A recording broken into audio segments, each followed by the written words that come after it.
Friends, today is totally beautiful outside, and look at this bar next to me. Although it's not the main inspiration for today's video, but it still looks pretty cool. But let me show you something. What if I told you that tonight we're gonna discover some, dare I say, game-changing techniques in terms of painted wood that's made of plastic? Or actually, what if I told you that the entire building is technically made from plastic? Let's check it out.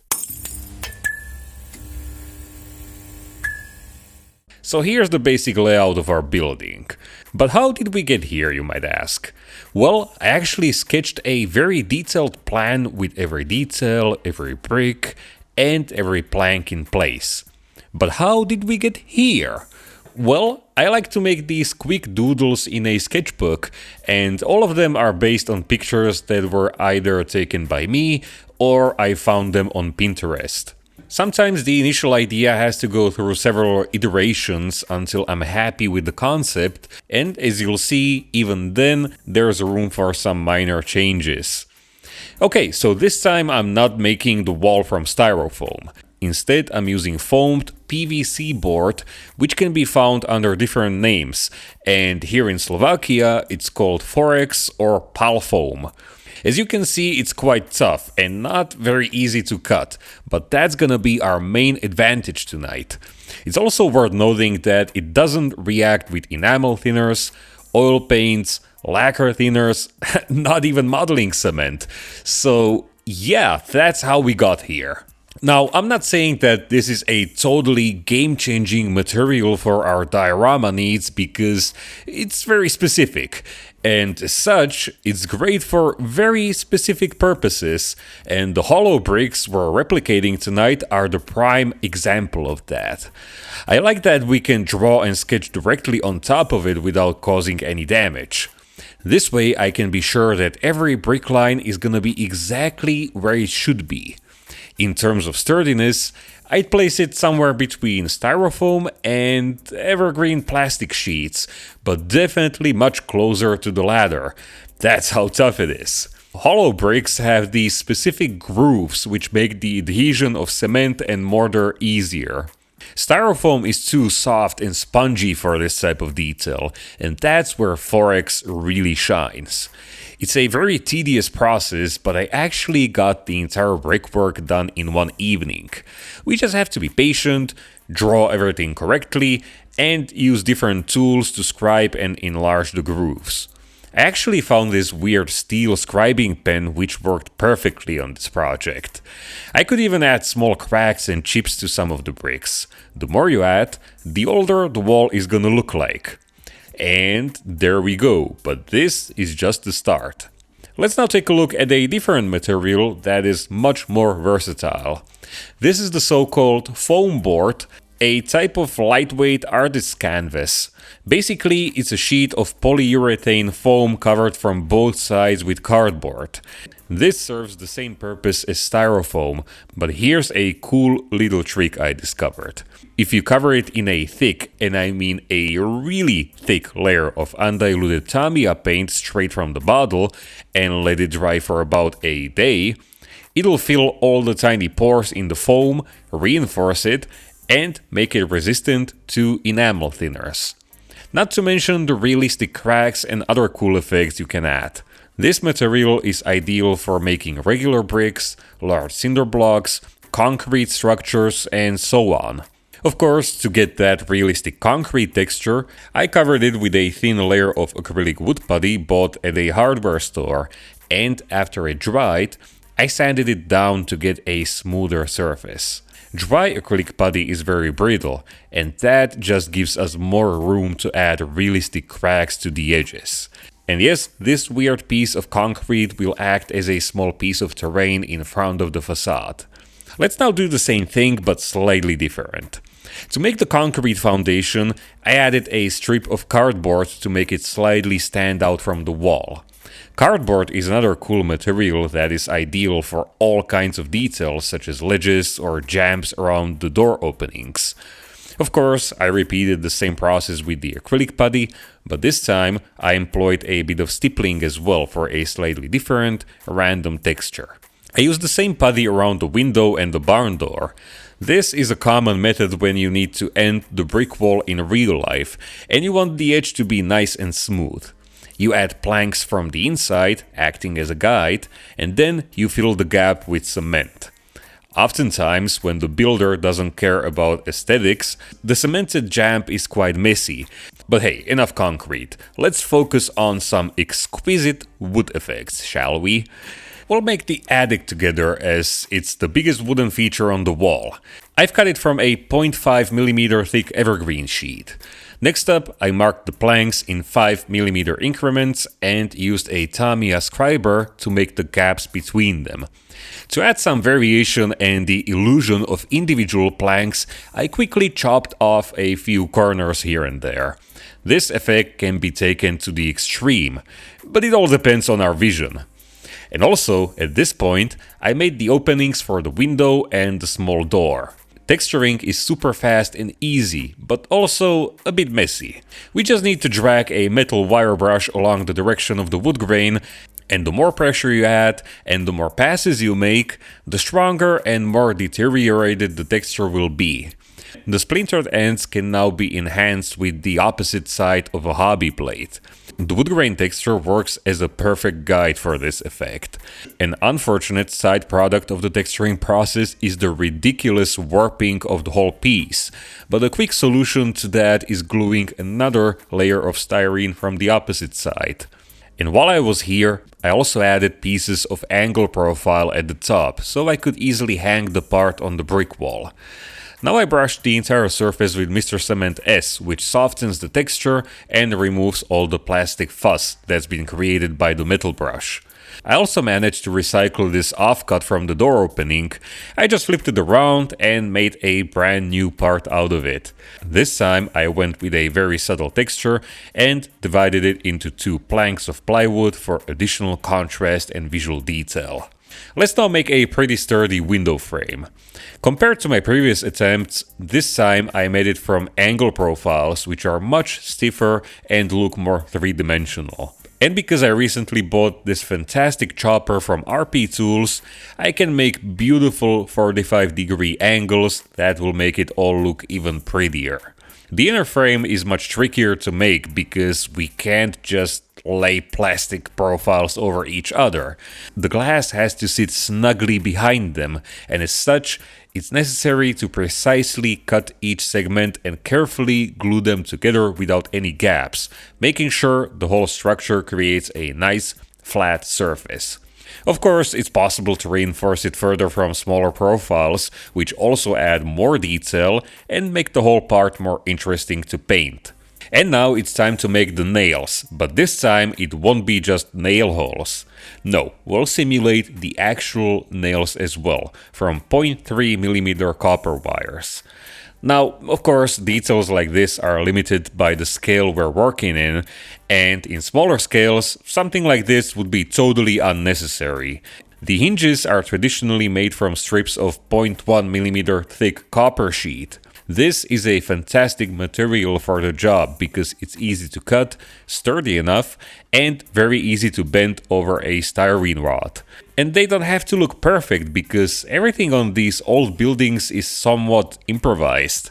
The bolts are punched with the opposite end of a 0.5mm drill bit from a sheet of pewter foil. The end result looks more like a rivet, but at this size, the difference is hardly noticeable. Black superglue from VMS is excellent for these scratch building tasks because you can easily see the excess, and once you're done, it can be wiped clean with their superglue remover. You can get both if you follow the links in the video description, and you'll get a nice discount if you use the sales coupons, which you'll find there as well, so go check it out. So with the attic finished, I can dry fit it to the wall, and I also added a slightly modified industrial lamp from RT Diorama. Then I just added a few small details such as these metal fixtures and angle profiles sticking out of the wall, and blended them in with a bit of cement made from acrylic putty. I also made the roof section from copper foil and added a few random details on the ground, each dry fitted for easier painting. So yeah, let's get to the other workbench and put some paint on this thing. But actually, before we start with that, let me show you how I improved and supercharged my workbench. For many years I had these moppe drawers from IKEA, which are cheap and do the job really well. But the thing is, most of my tools were just piled on top of each other, and the overall experience was quite messy and totally unorganized. Not to mention this shameful metal drawer under the bench with even more chaotic stuff. So let's change it to something more purpose-built, aka this modular workbench system from Hobby Zone. This, my friends, is like assembling model kits, but from machined MDF boards and using wood glue. It all falls together and it's actually a very fun experience. Each module is connected to the other with strong magnets, and you can design the storage according to your workbench dimensions. And once it's finished, it's a thing of beauty. The package arrived just when I finished building the facade, so it was a perfect moment to take a break from it and redesign my workspace. Every tool is now nicely organized, I got rid of that metal drawer under the table, and I can't wait to start building my next model in these conditions. Thanks a lot to Hobby Zone for this sweet workbench, and if you'd like a similar setup, check out their website in the video description. Alright, with the new workbench finished, let's start painting. I started by giving every surface a very thin coat of Tamiya flat white, just for the sake of having a slightly better foundation. We can consider it a light primer of sorts, and that's actually gonna be the only time I've used an airbrush on this model. Everything else will be done with brushes and sponges. I started by painting the bricks because that wouldn't be me if I didn't start with those, right? And I started by brush painting them in a monotone, basic color. The goal is to get it into the deep gaps where sponges wouldn't reach. Now it's all about adding some fine and subtle visual texture using all these different tones. As I've said in the past, the variation in real life is pretty much infinite, so it's vital for us to forcefully limit our color palette to, let's say, 5 different colors and work with those. Otherwise, it's easy to get overwhelmed and quickly lose track of our main goal. And I also quickly picked out the random pieces of cement holding some of the bricks together. Then, on a much more exciting note, I switched to an enamel pin wash because you can be sure I was going to utilize the material's resistance to thinners to its maximum.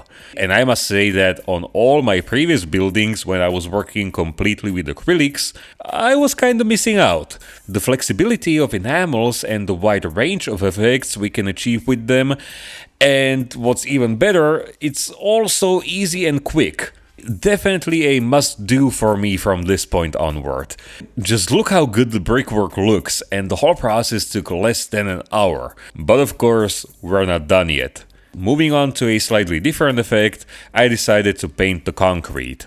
Again, I started with the paintbrush just to get a semi-opaque base coat. Then it was again about sponges and various acrylic paints ranging from dark grays through sandy tones, a dark ochre, finishing with white. The same thing about the vast variety of textures and color combinations from real life applies here as well. I chose one reference image and tried to replicate that as closely as possible. I did the same thing on the concrete terrain, and just as with the bricks, I gave these surfaces a quick enamel wash. This time focusing it around holes, cracks, and other recessed textures. To finish it off, I used an off-white acrylic and a small pointy paintbrush to pick out the small raised textures which can easily imitate rocks mixed in the concrete and other interesting features. Continuing with the same color, I painted the cemented jambs. I wanted to have a slight color variation between the concrete, cement around the openings, and the cement glue between the bricks, because each of these materials looks quite different. Cement glue is, for example, visibly gray, while regular cement is almost white. So these are the basic colors and textures on the wall, and here you can see I also base painted the wooden beams. These were done in an interesting way, and let me show you how. Instead of my traditional approach, I've done it with oil paints. Again, the color choice is not set in stone, but the idea is to use a bunch of grayish, sandy, dark brown, or even a white color. As always, they need to be drained from excess oil on a piece of cardboard.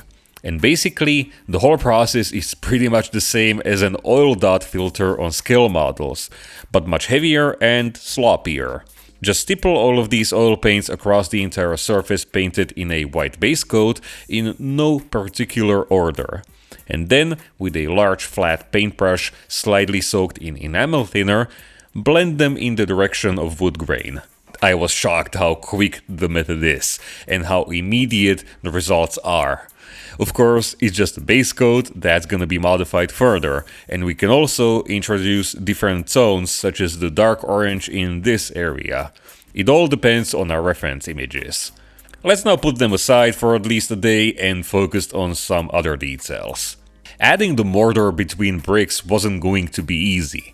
I couldn't just smear my favorite acrylic foam putty using a silicone brush because I had to avoid the shallow grooves. So my idea was to apply plaster in its dry form into the brick lines and then simply solidify it by applying tap water with a drop of detergent. Sounds good on paper, but doesn't work very well. So I decided to do it the hard way, but the results exceeded my expectations. You see, my original inspiration for this facade is quite messy and the mortar is spilled all over the place. And I kinda wanted to have that. So I once again grabbed my acrylic wood putty and using an old yet very fine paintbrush, applied it in small amounts into each line. As it started solidifying, I used a bit of water and a paintbrush to carefully sculpt the spilled mortar, gently pushing it downward. I had to work in small sections at a time, and making a full building like this would drive anyone insane, but that's the nice thing about these facades, and the fun doesn't end there. I could now change the color and add shadows with enamel washes. In fact, it's good to make the mortar quite dark if you want to achieve a lot of depth, just like on the real thing. The entire workflow on this facade is a combination of acrylics, enamels, and oil paints, which all come from AK Interactive. If you'd like to build your own paint arsenal or add some of these to your collection, follow the affiliate link in the video description and use my sales coupon for a nice discount. Each purchase helps me out. But anyway, seems like the oils on those wooden surfaces have already dried, so let's see how we can achieve these exciting effects of old peeling paint. Well, I have to start by saying that the waters are kinda murky here. Not because I didn't know what I was doing or because I wouldn't want to tell you, but because the curse of too much variation strikes again. I've collected a lot of references of old wood over the years, and I can safely tell you there's not one single universal guide to cover them all. However, there's one approach that will give you a very decent starting point. What I've been doing now was just some basic prep work with dry brushing, but the real magic trick comes now. Chipping fluid applied from a wet palette directly on the surface with a paintbrush, in nice, thick layers. Chipping fluid unlocks every possibility and texture you can imagine, and the brush application makes it such an enjoyable task. If there was one thing I hated about this process, it was the constant cleaning of my airbrush before I could even start applying the actual paint. The effect is subtle, but it nicely follows the wood grain and leads to totally awesome results. But that's not still the best part, is the flexibility, because without any varnishing, I can brush another layer of chipping fluid and go to town. This time with a very pale grayish color towards the bottom. And the fun doesn't end there either, because who said we can't brush additional tones on top of it? And because we're not using an airbrush, the patterns are very rough and natural. Once the effect looks good, we can again chip it down. I don't know why, but the previous layer doesn't get reactivated. And in fact, the working window is quite short, and sometimes I have to apply more force than usual. But that's actually awesome in my opinion, because we can work swiftly and stay focused on the creative aspects, not the utilities such as constantly cleaning the airbrush or sealing the layers with varnishes. Case in point, I added another layer of chipping fluid and started applying some red paint. This is the really creative part, because if you add several different tones on your wet palette, you can create contrast between individual planks and even add tons of variation on each plank respectively. Of course, if we want a heavily worn down finish, we shouldn't cover the entire surface. Instead, it's better to block the paint in irregular patches. I mean, the effect looks incredible, but in my enthusiasm, I didn't consider how the peeling red paint contrasts terribly with the brick wall. But fear not, my friends, because I simply applied another layer of fluid and then covered the red patches with greenish blue colors, almost the same ones I used on the barn door. Once again, the chipping is a lot of fun and the resulting textures look just like real wood with peeling paint. I feel like I've been missing out my whole life not knowing about this approach. Alright, this looks much more in line with what I was aiming for on the entire building, but it's just a midway point. Here's how we can enhance it even further. The first step is again an enamel wash. The oil has had enough time to dry at this point, so it's perfectly safe to slap enamels and enamel thinners on top of them. This way we can enhance the gaps between planks and also create artificial shadows around nails, doors, the window opening, and add further weathering effects. This next step can get a little time consuming because it requires a lot of precision and patience. It's basically a form of chipping for wood, but it creates a ton of contrast between each plank and also enhances the worn edges, splintered wood, and all the other good things. We can add even more variation with the pin wash if necessary, again, depending on our vision. I'm also going to include an old painted advertisement. Once again, we'll start with chipping fluid and then we'll block in the faded white background with a red outline. Note how I'm keeping the paint more translucent toward the bottom where the rain would wash it away. This is a good example where the paint coverage and less pressure on the paintbrush can lead to a more intact finish on the peeling paint. Variation in effects is the key to an interesting finish and also to lots of fun.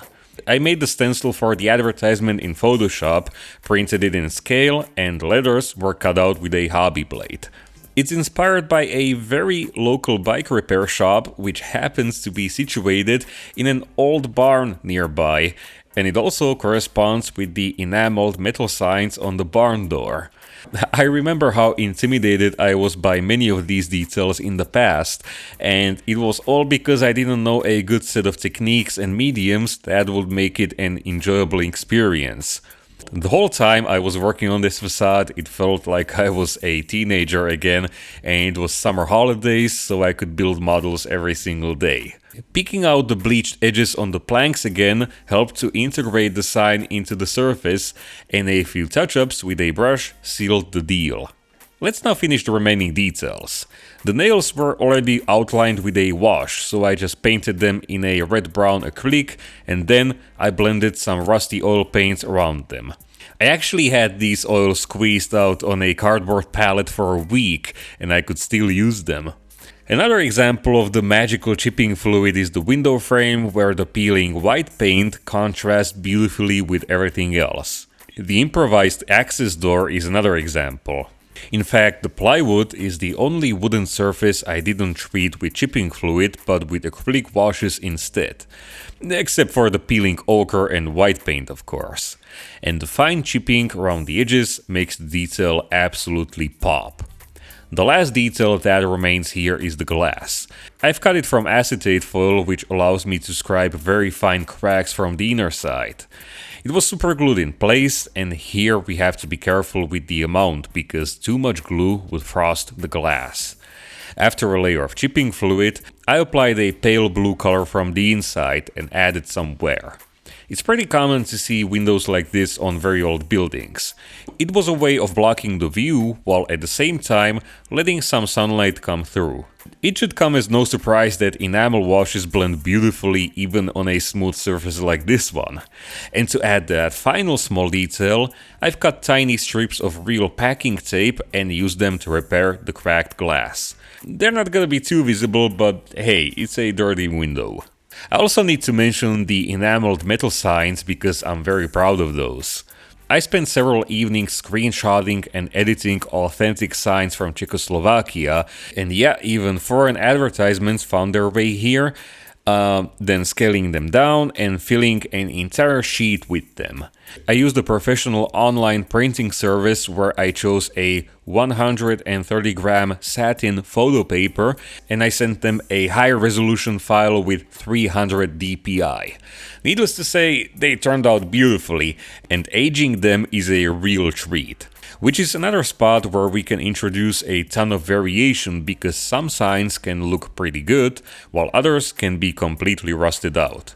I just had to be careful while blending the rusty oil paints because enamel thinner will damage the print. So I had to just very gently blend the paint and let it be. Turning paper into metal with the aid of paints and graphite is so satisfying. Okay, let's now finish the zinc-plated roof and the remaining details. After base coating the metal with a grayish acrylic paint, I added the characteristic texture with sponges. Zinc surfaces can range from bluish to almost white, so the choice is really up to us. I didn't want to spend too much time here because the roof was gonna stay mostly out of sight, so I quickly wrapped it up with some sponge chipping and then I blended rusty oil paints on top of it. It's quite sad really because this might be one of the most exciting surfaces on the entire building. Finally, I glued all the individual details on the ground. They were painted separately along with the building, but I did the final weathering once they were glued in place. Also, it wouldn't be a nice facade without a loosely hanging white electric cable. But just like everything else on this project, it also had to receive an enamel wash. Well, my friends, I can see why some people might not value these facades as much as full-blown models or buildings or a corner of a building in a diorama, but honestly, for me, these are full-blown models just like any other, and then even some, because as I told you in the video, we're working on a small area, sure, this one is 15 by 15 centimeters, but we can invest all that extra energy and effort into all those tiny details, super detailed painting, and so on. But if I can speak for myself, these facades bring me back to my teenage years when I couldn't fall asleep in the evening because I was already so excited for the next morning because I could build models again. But I hear you, and I can promise you the next project is gonna be a World War II topic. And it's gonna be maybe German, I don't know yet. But until we get there, but until we get there, I want to sincerely thank every single one of you for watching these videos, because if it wasn't for you, I wouldn't be here building these models for a living. And all of this is also possible thanks to my incredible patrons. And if you're interested, my whole Patreon page is like a Night Shift magazine subscription because I post there pretty often and I also include my insights about each project. We can get in touch through DMs, comments and emails. I'm posting 1 week early ad-free videos which stay there forever so you can always get back to them. I also have some small goodies such as 3D models, photos of old buildings, landscapes and so on. And last but not least, these high-resolution, beautiful photos which show this facade and every other model much better than video ever could. It will help me a lot, but hey, no pressure. Anyway, my friends, each time I finish one of these facades, I learn something new and quite game-changing for me. So if you feel the same, I'd be very happy to hear about that. And until the next one, stay awesome, be nice to one another, take care of each other, and I'll see you in the next one. Oh, I forgot. Build those models, don't just collect them, and I'll see you in the next one. Cheers!